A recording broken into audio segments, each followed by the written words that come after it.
മൂന്നാറിൽ തണുപ്പ് വർദ്ധിച്ചതോടെ തേയിലത്തോട്ടം മേഖല പ്രതിസന്ധിയിൽ -ഡിഗ്രിയിലെത്തിയതോടെ തേയിലച്ചെടികൾ വ്യാപകമായി കരിഞ്ഞുണങ്ങുകയാണ്. കനത്ത മഞ്ഞുവീഴ്ചയ്ക്ക് ശേഷം ഉണ്ടാകുന്ന ശക്തമായ വെയിലും ചൂടുമാണ് തേയിലച്ചെടികൾ കരിഞ്ഞുണങ്ങുവാൻ കാരണം.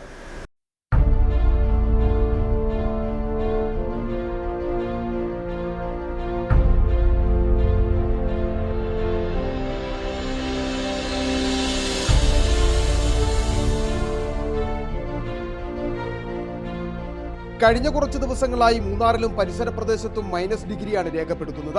തണുപ്പ് ശക്തമായതോടെ വിനോദസഞ്ചാരികളുടെ വരവ് വർദ്ധിച്ചിട്ടുണ്ടെങ്കിലും മഞ്ഞുവീഴ്ച തോട്ടം മേഖലയ്ക്ക് കനത്ത തിരിച്ചടിയാണ് സമ്മാനിക്കുന്നത്. ഏക്കർ കണക്കിന് തേയിലച്ചെടികളാണ് മഞ്ഞുവീഴ്ചയിൽ നശിച്ചിരിക്കുന്നത്. ഹാരിസൺ മലയാളം പ്ലാന്റേഷന്റെ 30 ഏക്കറും കണ്ണൻദേവൻ കമ്പനിയുടെ 100 ഹെക്ടറോളം തേയിലച്ചെടികളുമാണ് കരിഞ്ഞുണങ്ങിയത്. പുലർച്ചെയുണ്ടാകുന്ന ശക്തമായ മഞ്ഞുവീഴ്ചയും ഇതിനുശേഷം അതിശക്തമായ ചൂടും അനുഭവപ്പെടുന്നതാണ് തേയിലച്ചെടികൾ കരിഞ്ഞുണങ്ങുവാൻ കാരണം.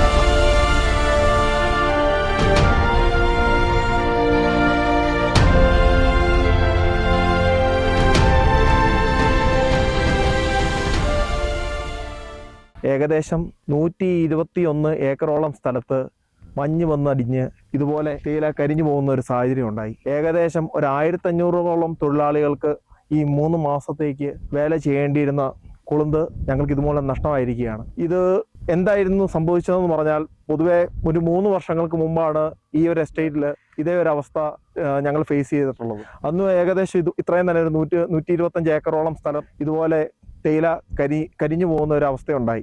ഏറ്റവും മികച്ച കൊളുന്ത് ലഭിക്കുന്ന പ്രദേശത്താണ് തേയിലച്ചെടികൾ വ്യാപകമായി കരിഞ്ഞുണങ്ങിയത്. ഇവ വീണ്ടും വിളവെടുക്കുന്ന സ്ഥിതിയിലേക്ക് എത്തിക്കാൻ മാസങ്ങൾ വേണ്ടിവരും.